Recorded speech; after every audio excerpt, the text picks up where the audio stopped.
Knowledge Home में आप सब लोगों को welcome and it is our first lecture on white board, so definitely it is going to be consequential.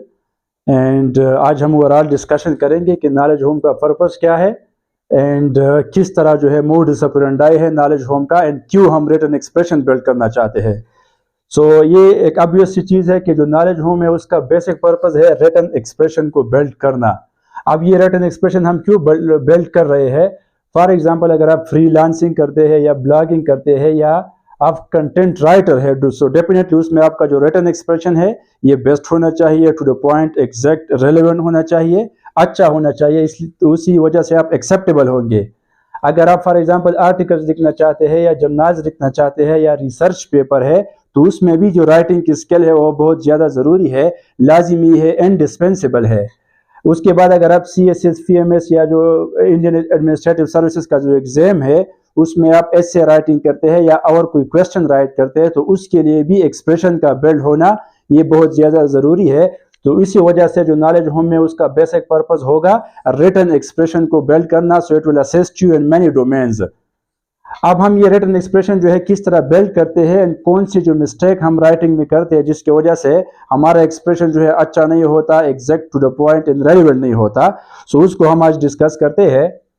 पहला जो मिस्टेक हम करते हैं दैट इज ऑफ स्पेलिंग। ये जो है ज़्यादातर स्टूडेंट्स अनकॉन्शियसली स्पेलिंग का मिस्टेक करते हैं। इसको हम जो है इजीली रिड्यूस कर सकते हैं, ओवरकम कर सकते हैं विद फ्रीक्वेंट प्रैक्टिस।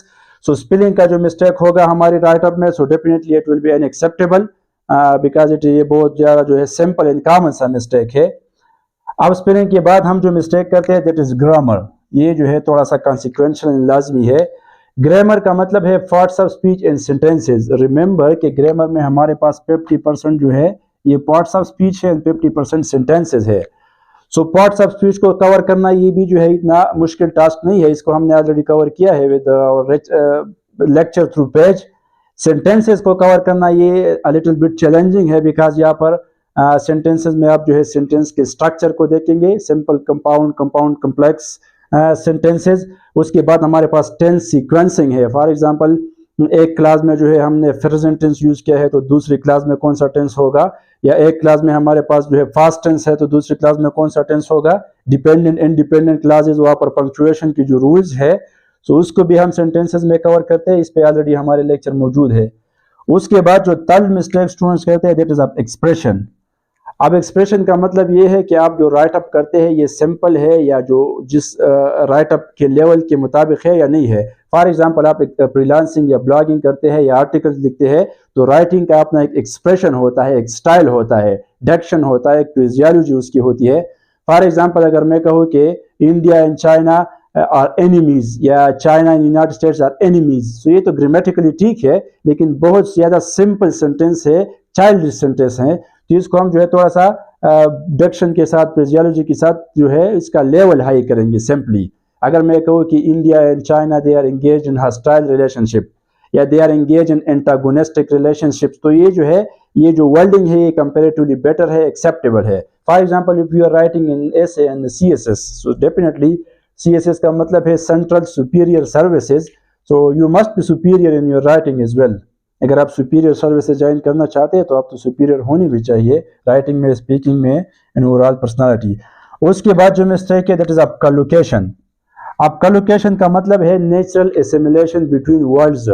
कभी कभी एक वर्ड जो है वो ठीक होता है लेकिन वो नेचुरली मैचिंग नहीं करता। फॉर एग्जाम्पल इफ आई से क्विक शावर, सो क्विक जो है ये शावर के साथ हम यूज कर सकते हैं लेकिन फूड के साथ क्विक फूड हम नहीं कह सकते।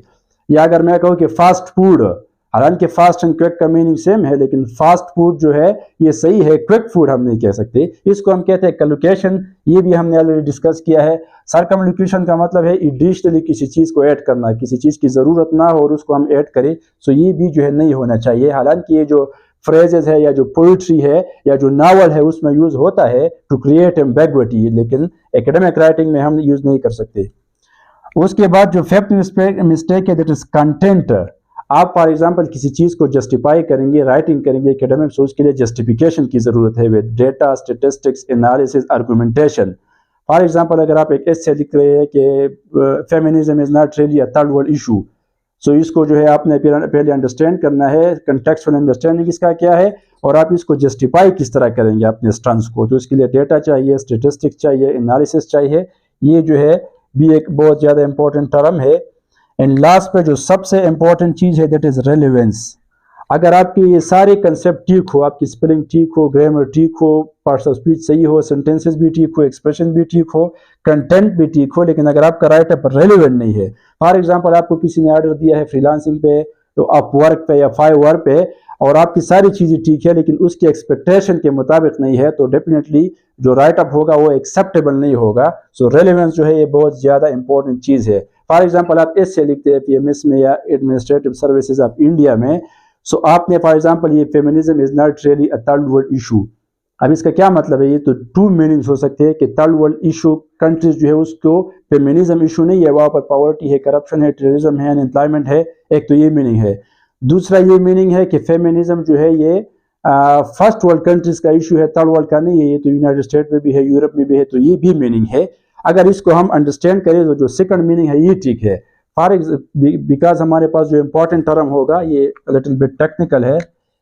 फेमिनिज्म पे अगर हम डिस्कशन करते हैं और हम इसको not really a third world issue, अगर इसको हम इस तरह अंडरस्टैंड करें कि थर्ड वर्ल्ड में और भी बहुत सारे इश्यूज है, तो हम पॉवर्टी, करप्शन, टेररिज्म पे लिखेंगे तो जो मेन वर्ल्डिंग है फेमिनिज्म से हम डाइवर्ट हो जाएंगे, तो वो भी एक्सेप्टेबल नहीं होगा। अगर इसको हम इस सेंस में ले लें कि फेमिनिज्म सिर्फ थर्ड वर्ल्ड में नहीं है, फर्स्ट वर्ल्ड में भी है, यूनाइटेड स्टेट में भी है, तो उसका हम रेफरेंस देंगे, वेस्टर्न कंट्रीज में है, यूरोप में भी है, तो उसका हम रेफरेंस देंगे, तो फिर जो है हम जो मेन वर्ल्ड है फेमिनिज्म उससे डाइवर्ट नहीं करेंगे, ये भी रेलेवेंस के केस में आता है। सो ये जो सारी चीजें हैं अगर ये कवर हो गई और रेलेवेंस का मसला होगा, तब भी राइट अप जो है अनएक्सेप्टेबल होगा। तो जो नॉलेज होम है उसमें हम ये जो सारे मिस्टेक्स है इस पे काम करेंगे, रिटन एक्सप्रेशन को बेहतर बनाएंगे, और हमने बहुत सारे स्टूडेंट्स का रिटन एक्सप्रेशन जो है वो ठीक किया भी है। अभी भी जो है हम स्टूडेंट्स हम फॉर्मली उसको एनरोल कर रहे हैं, डेली बेसिस पे और राइटअप सेंड करते हैं, उसको हम एवेलुएट करते हैं। ये जो मिस्टेक्स है इसको हम स्पॉट आउट करते हैं और स्टूडेंट को रिस्पांस देते हैं।